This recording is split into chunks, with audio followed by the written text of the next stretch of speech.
Hello les mamans, vous avez peur de lâcher cet enfant TDAH qui éprouve tant de difficultés à vivre en société, à pouvoir communiquer avec les autres, à pouvoir s'entendre avec les autres. Et c'est vrai que vous, en tant que maman louve, vous essayez de le protéger et surtout, vous avez une fâcheuse tendance à toujours anticiper les besoins de cet enfant qui, c'est vrai, a besoin de beaucoup plus de choses peut-être par rapport à un autre enfant dit normal. Donc, le conseil que je vous donnerai, c'est de simplement vous mettre un petit peu aussi à sa place. Imaginez cet enfant qui deviendra un jour un adulte et qui devra faire face tout seul à ses obligations, aux contraintes de la vie et qui devra aussi faire face à la communication relationnelle avec les gens. Donc, forcément, vous n'allez pas beaucoup l'aider. J'ai envie de vous dire que dans le temps, quand l'enfant grandit, surtout à partir de 8 à 10 ans, c'est vrai qu'il a besoin de cette autonomie.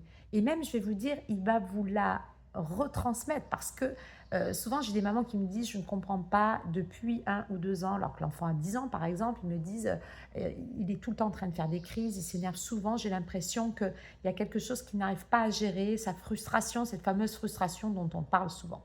En réalité, ce n'est pas réellement une frustration, c'est simplement sa manière à lui qui est peut-être un petit peu maladroite de vous dire qu'il a juste envie de pouvoir respirer un peu plus. Parfois, j'ai des mamans qui l'ont totalement déscolarisé parce que la peur du rejet, la peur du jugement des autres et puis de ne pas pouvoir s'en sortir tout seul. Ou une maman qui n'a pas envie de le mettre dans des activités extrascolaires. Ou une maman qui a tendance à toujours anticiper plus et qui veut toujours protéger cet enfant.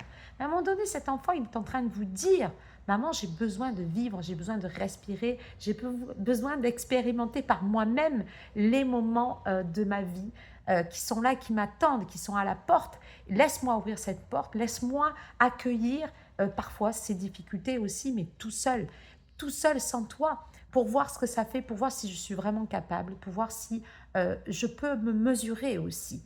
Et ça fait partie des choses chez la vie d'un enfant, parce que c'est naturel en réalité. On a tous besoin de passer par là. Quand un enfant tout petit est en train d'apprendre à marcher, qu'il tombe, vous n'êtes pas tout le temps en train de le soulever, de le remettre sur ses jambes, il faut aussi le laisser se relever.